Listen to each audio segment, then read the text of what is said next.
Welcome to the deep dive. Today, we're taking our stack of sources and really diving straight into maybe the most high stakes environment in the ancient world. We're talking about the Athenian courtroom. That's exactly it.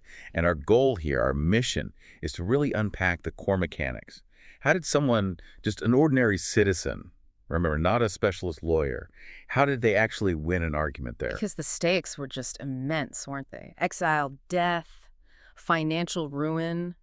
Persuasion wasn't just a skill, it was basically survival. Absolutely indispensable. And these trials, you have to picture them, they're not like our modern courts at all. No single judge in robes. Right. You were facing the dicasteria, juries of, what, hundreds, sometimes even thousands of your fellow citizens? Exactly. Ordinary Athenians. It was this massive, intense, democratic process playing out right there in the legal system. And this unique setting, I guess, is why persuasion or rhetoric became so incredibly important and why thinkers like Aristotle felt the need to actually systematize it. Precisely. Our sources, the speeches, the commentaries, they show us a world where, well, the facts as we think of them were only part of the equation. Winning involved this deeply strategic performance. Performance is a good word for it. We're talking about those three pillars that Aristotle laid out, the ones that are still, frankly, the handbook for any lawyer today. You had ethos, establishing your character and credibility. Right. Then pathos, stirring up the right emotions in the jury. And finally, logos, building the logical case. We want to look at the practical tools, the actual techniques people like Demosthenes or his rival Aeschines were using on the ground. Exactly. We'll dig into why, who you were often mattered more than what you were accused of doing, how personal feuds became public weapons. And how sometimes even the definition of a law had to bend a little. So let's start with that foundation. You had to project the right image, the right character, ethos. Okay, so looking at Athens, it just jumps out at you, doesn't it? Character, this ethos, it wasn't just like a nice to have. It feels like the absolute entry ticket to even being taken seriously. Okay. Why was so much weight put on the lives and character of the litigants? Well, you have to remember the context. The Athenian court wasn't separate from the democracy. It was an extension of it. So the goal often wasn't just to apply a specific law in isolation. It was about judging who was the better citizen overall in the eyes of the demos, the people. The jury. The jury, yes. They weren't just deciding on, say, a theft case. They were upholding the moral fabric of the city. A good verdict reinforced what it meant to be a good Athenian. So if people thought you were, I don't know, selfish or maybe a bit unreliable, your whole case could just fall apart, even if the evidence seems strong. It absolutely could. Your reputation preceded you into the courtroom. So how did you, as maybe a wealthy citizen but not a full-time politician, prove you were one of the good guys? Right. What was the tangible proof? The number one thing was demonstrating public contribution. Huh. Specifically, performing what they called liturgies. These were essentially mandatory public services funded out of pocket by the wealthiest citizens. Mandatory. And expensive, I imagine. Incredibly expensive. Yeah. Think about funding the training and costuming of a chorus for one of the big religious festivals, or even more crucial for the city's survival, funding and equipping a warship, a trireme. Wow. Okay, so that's a serious financial commitment, but I can see how that becomes a powerful argument for your character. It's an investment in your public image. It was a huge one. And the master speakers, like Demosthenes, they absolutely leaned into this. It became a cornerstone of their ethos. You see Demosthenes again and again in his speeches boasting, maybe exaggerating a bit, or maybe a lot. Yeah, probably a lot. Probably. Boasting that he'd spent almost his entire personal fortune on these liturgies. He'd paint this picture of himself as practically impoverished for the public good. That's incredibly strategic. He's essentially holding up empty pockets and saying, see, my money went to you, the citizens, to the state. I'm dedicated. Exactly. It creates this immediate, powerful moral contrast. He projects himself as the selfless public servant, totally focused on the jury's collective interests, the city's interests. And the implication then is that his opponent must be what? A greedy hoarder? Or worse, someone getting rich off the state. Precisely. Someone who doesn't spend their money for the public good, or maybe even profits improperly. The act of performing liturgies cleanses your motives, makes you seem pure in the current dispute. Okay, so spending your own money proves you're virtuous. But what about the flip side? Being a professional speaker, a politician, a rhetor that sounds like it could be used against you. How did someone like Demosthenes, who clearly was a career public speaker, handle that? Ugh, that was a really delicate line to walk. The term reader It often carried this really negative baggage. It suggested an unprincipled operator, someone who used their speaking skills just for personal gain, maybe manipulating the people. A smooth talker in the worst sense. Exactly. So Demosthenes had to very carefully define himself out of that category, even while being the most famous reader of his time. How on earth did he manage that? Seems like a contradiction. He did it by drawing this sharp, almost moral distinction. He'd argue that a good citizen, someone like himself, of course, offers the best advice to the assembly or the court. They speak truthfully for the common good, and crucially, they do it without being pushy or overly aggressive towards the citizen body. Okay, so the good advisor versus Versus the bad reader. Yeah. The caricature he painted of his opponents. This figure was self-serving, used fancy words to trick people, lined his own pockets, maybe even betrayed the city's interests for personal profit. So when he prosecuted a rival, it wasn't just about, say, the specific charge of corruption or whatever. It was framed as, we need to punish this type of person, this bad roader, for the health of the democracy. Absolutely. The trial becomes a way for the demos to discipline its political class, to weed out the ones who failed this broader character test. Yeah. It made almost every major trial intensely political. That deep connection between character and the state's health, it really highlights the democratic nature of it. Now, you mentioned Roman law earlier as a contrast. How did ethos or character play out differently there, especially in the early days? Well, if you look at early Roman procedure for things like disputes over debt or property claims, the emphasis was much more on, let's say, strict formality and witness facts. Character mattered, sure, but the legal mechanism itself was different. How so? Often, these early actions took the form of a sacramentum. It was essentially a formal wager. A wager, like betting on your case. In a sense, yes. Both parties would deposit a sum of money, wagering that their claim was legally correct. The arguments then relied very heavily on witnesses attesting to specific, verifiable actions or agreements, and on performing the legal rituals. Exactly right. So less about whether you funded a warship last year, and more about whether you said the precise legal formula or had witnesses to the handshake. Much more about that. The focus was on the attested fact and the correct procedure. It wasn't primarily about this broad Athenian-style assessment of who was the morally superior citizen, the better man for the city. That sounds, well, maybe more rigid, but perhaps less open to purely emotional manipulation based on reputation. Perhaps. Different priorities. Athens was rooted in this very democratic peer review of a person's whole civic life. Early Rome prioritized formal mechanisms, attested truth, and ritual correctness. Both systems needed persuasion, but the kind of persuasion, especially around character, had a different flavor. Okay, so ethos gets your foot in the door. You've established you're a decent, contributing citizen. But that's not enough, right? You need pathos. You need to get the jury emotionally invested. This is where it gets dramatic. Oh, absolutely. And this is where we see something fascinating and maybe a bit alien to our modern legal sensibilities. Yeah? The fusion of private feelings and public duty. In Athens, personal vengeance, what they might call dia, or often echthra, which is more like ingrained hostility or enmity. Echthra. Okay. That personal hostility was not seen as conflicting with the public interest. In fact, it could fuel it. That's wild. Today, we try so hard to keep personal feelings out, to have objective justice. So how did an Athenian prosecutor stand up and say, yeah, I hate this guy, and that's why you should convict him for the good of the city? That was precisely the challenge and the art. You had to convince the jury that punishing your personal enemy served both goals simultaneously. Your private feud had to be framed as a symptom of a larger problem that harmed the community.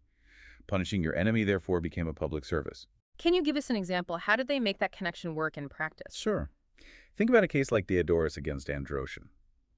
Diodorus makes no secret of his intense personal hatred, his echthra for Androtion. But he doesn't just vent.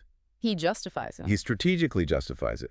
He paints Androtion as someone who maliciously interfered in his private family affairs, a really sensitive area for Athenians. He details the insults, the arrogance. By making his own private suffering feel real and offensive, he taps into the jurors' own potential fears and prejudices about powerful men overstepping their bounds. So the argument is basically, look how outrageously this man behaved towards me and my family. This isn't just about me. This is the kind of person he is. If you let him get away with this, your family could be next. It turns his private grievance into a public threat. Exactly that logic. And the ultimate emotional trigger, the legal concept that perfectly captured this blend of personal insult and public offense, was the charge of hubris. Hubris. We often translate it just as pride or arrogance, but In Athenian law, it was much more specific, much more serious, wasn't it? Much more. Legally, hubris wasn't just an attitude. It referred to specific acts of aggressive conduct, physical or verbal, done with the specific intention of degrading, dishonoring, or insulting the victim. The key was the intent to humiliate, to publicly lower the victim's status. It's about shame and status violation. Precisely. And look at Demosthenes' famous case against Medius. Medius, a wealthy and powerful man, physically struck Demosthenes at a public festival. The legal core wasn't just the assault, the physical blow. It was the dishonor. Yes. Demosthenes, by bringing the lawsuit, was implicitly saying, I have been publicly dishonored by this powerful man. My status has been attacked. The trial itself was his way of seeking public validation, of needing successful retaliation to restore his lost honor in the eyes of the community. So the law steps in not just because someone got hit, but because the act itself threatened the social order by degrading a citizen. And it didn't even matter if the victim initially tried to brush it off. Largely, yes. If an act was deemed hubristic, aimed at public degradation, the state had an interest. It was an offense against the civic dignity of all citizens. Punishing the aggressor reaffirmed social boundaries. Wow. Okay, so you've got this powerful tool of righteous anger against hubris. What about the other end of the emotional spectrum, pity? The defense must have used that. Absolutely. That was the classic defensive move, especially if things looked bad. The weeping wife, the terrified children brought into court. The whole spectacle. Did that actually work? It sounds a bit transparent. It was absolutely expected, standard practice. When Aeschines was on trial, for example, everyone anticipated he would bring his children forward to tug at the jury's heartstrings, to make them think about the innocent family members who would suffer if he were convicted. But surely the prosecutors had a counter for that. All the best ones did. And Demosthenes was a master at flipping this. He didn't just ignore the appeal to pity, he redirected it. He'd say something like, don't waste your pity on the well-fed children of this rich criminal traitor. He'd urge the jury instead to pity the real victims, the homeless beggars, the children of Athens' allies who had been wronged or betrayed, perhaps by people Aeschines had collaborated with. That's brilliant. He takes the immediate visible object of pity, the defendant's kids, and replaces it with a larger, more politically charged group of victims. He basically says, your pity belongs to the state and its suffering allies, not to this one family. Exactly. He elevates the emotion from the personal sphere right back into the political. And this use of strong emotion, both anger and pity, connects to a deeper idea about justice in the ancient world, the role of fear. Fear. How does fear fit into justice? There's this powerful idea, you see it referenced from playwrights like Aeschylus in the Oresteia, that fear actually holds a crucial, necessary place in a well-run city. Fear of punishment is what keeps citizens in line, what prevents crime and chaos. So justice isn't just about righting wrongs, it's actively about deterrence through fear. It has to be, especially in the state without a modern police force. Part of the prosecutor's job, part of their pathos toolkit, was to induce a necessary sense of communal fear. The verdict, the punishment, had to be severe enough, the rhetoric powerful enough, that every single juror walked away thinking, I do not want to end up on the wrong side of this system. It's psychological reinforcement for the whole community. It absolutely is. Yeah. That pressure, that underlying fear of consequence, was seen as essential for maintaining order in a society where direct state coercion was relatively limited. Okay, we've got ethos proving you're a good guy. We've got pathos making the jury feel the right emotions, anger, pity, fear. But surely, somewhere in all this theater, the actual argument, the logos, the logic, had to play a role. I mean, jurors swore an oath, didn't they? To listen impartially. They absolutely did, and that oath was crucial. It was the necessary check on pure emotionalism. If it was only pathos, the system really would just be mob rule. Logos provided the structure, the justification, showing that the emotional response being demanded was actually supported by law and reason. But how do you build a logical argument that works for, 500 jurors who aren't legal scholars, who might be tired or swayed by the last speaker? It needs to be clear, right? Overwhelmingly clear. And the sources show a really strong Greek tendency, especially in rhetoric, towards what's called antithetical expression, setting up sharp contrasts. Antithesis, like black and white, good versus evil. Pretty much. Yeah. It provided simple, memorable, logical frameworks.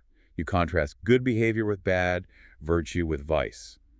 An orator might explicitly compare the courageous, wise, temperate life implicitly their own, or the one they represent as being obviously pleasanter and better for the city than the opponent's vicious, self-serving life. So it's a kind of moral logic map. It gives the jury a really clear choice. This path is good and logical, that path is bad and illogical. Exactly. It simplifies the decision, makes the desired conclusion seem like the only reasonable one.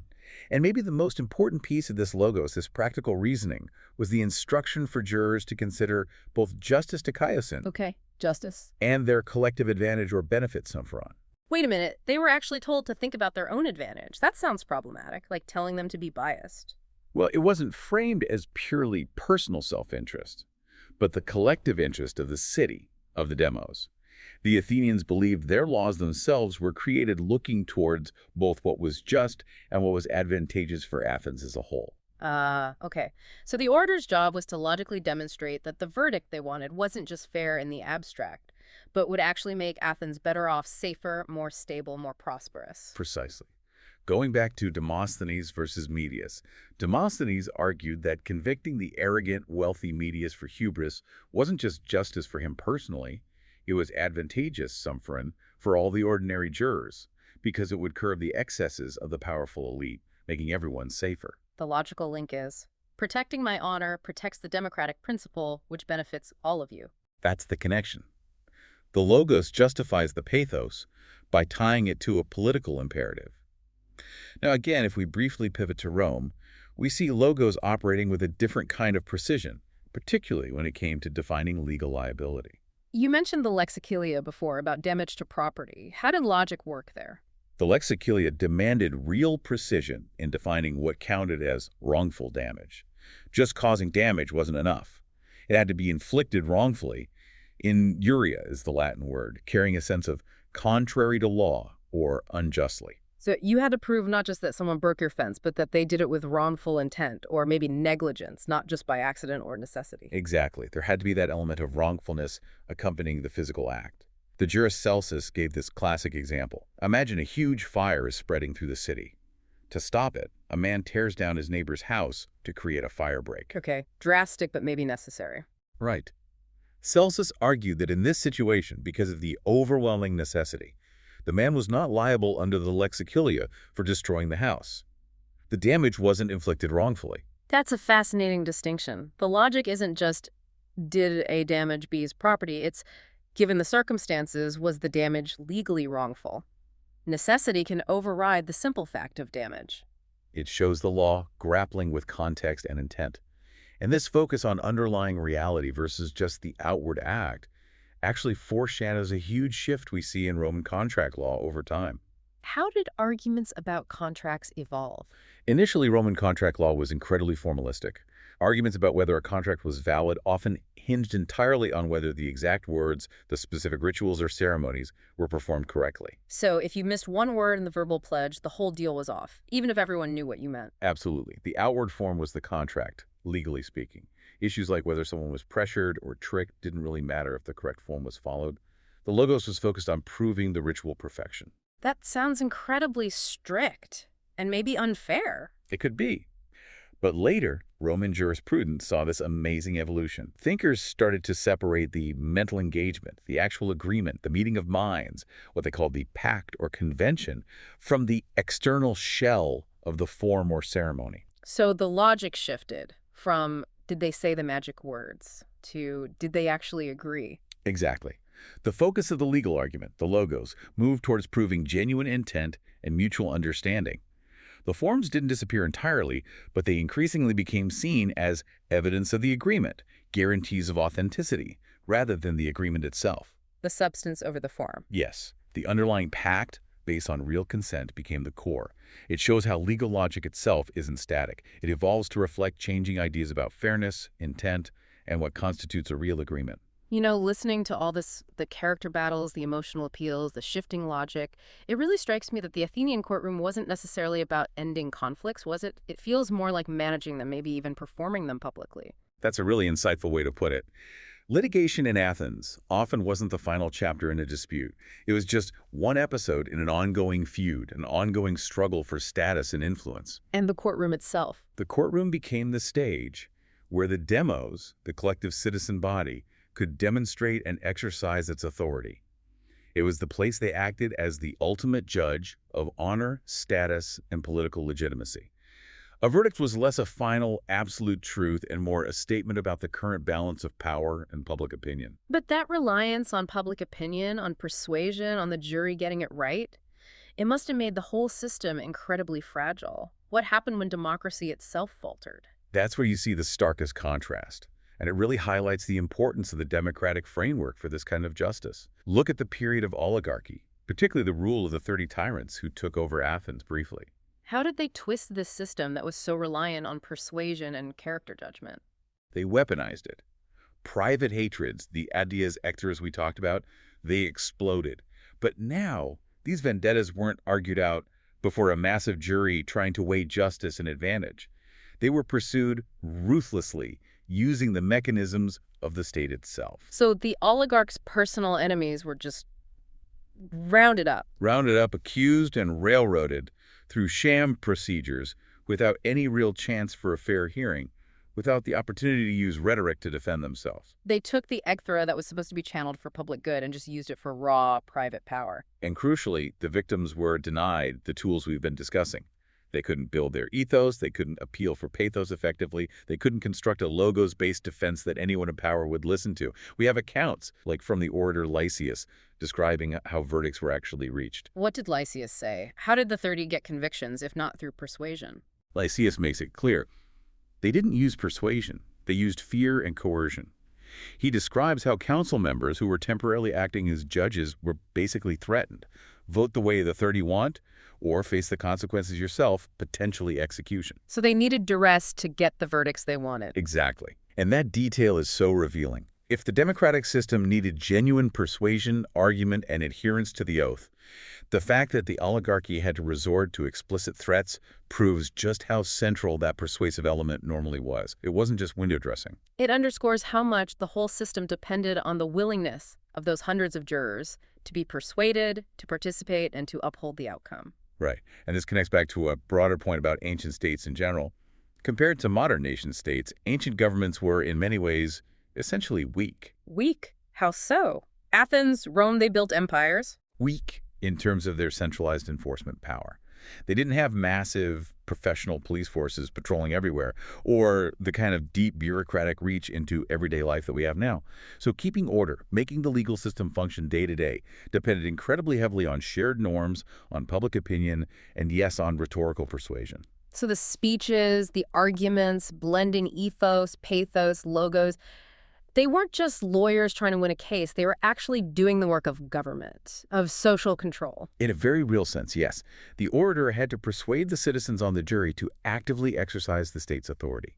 The performance itself was a vital part of how a decentralized democratic system maintained order and enforced its laws. It constantly had to reaffirm the values and the structure that gave the jury its power. #tag outro. So when you pull it all together, this deep dive really shows the Athenian courtroom as this incredible, intense crucible. Winning wasn't simple. It demanded this complex strategic mix. You needed that solid personal credibility, the ethos. Absolutely essential. Then you needed to tap into the jury's emotions. Vengeance, pity, fear, that strategic pathos. And you had to ground it all in arguments and logos that appealed not just to abstract justice, but to the jury's own sense of what was good for Athens, their Symphoron. It's a complete toolkit for persuasion. It really is. And it laid the foundation for so much of Western legal advocacy. It proved that when ultimate political power rests with the people, the ability to persuade, rhetoric, becomes, well, the essential tool of power. A fascinating reminder of how deeply intertwined law, politics, and the art of speaking truly are, especially when the jury holds the reins. Definitely. And, speaking of the complexities of law and status, we focused a lot on citizens arguing. But legal status itself in the ancient world could be incredibly complex, full of these weird edge cases, even for people you might think were completely outside the main legal system, like enslaved individuals. Okay, give us one final thought then, something intricate to chew on that maybe steps outside the courtroom drama, but touches on how legal rights could just appear. All right, think about Roman law and the status of an enslaved person who is set to be freed by their master's will, manumitted upon death. That transition from being property to being a legal person could happen in an instant, but it often depended on a very precise administrative moment. The moment the designated heir formally accepted the inheritance. Okay, so there's this little gap, potentially, between the master's death and the heir taking charge. Exactly. Now, imagine something bad happens to that person during that limbo period. Let's say they get assaulted, lashed. If this happens before the heir formally enters the estate, the person is still legally property. So, who can sue for the outrage? The heir, because it's damage to the estate's property. Precisely. The heir sues. But if the exact same assault happens after the heir has formally entered the estate and the will's manumission clause has taken effect, Then the person is free. then the person is free. And in that case, the newly freed person could bring the lawsuit for the outrage themselves, in their own name. Wow. The exact same act, but the legal standing, the ability to sue, flips entirely based on the timing of the heir's paperwork, from zero rights to full legal personality, instantly. It highlights that almost magical acquisition of legal personhood and rights through what seems like a dry administrative detail in a will, a really sharp technical contrast to the messy, drawn-out rhetorical battles we saw necessary to achieve justice in the Athenian public square. A perfect, thought-provoking place to leave it. Thank you so much for guiding us through those ancient courtrooms. It was my pleasure. And thank you, our listener, for joining us on the deep dive. We'll catch you on the next one.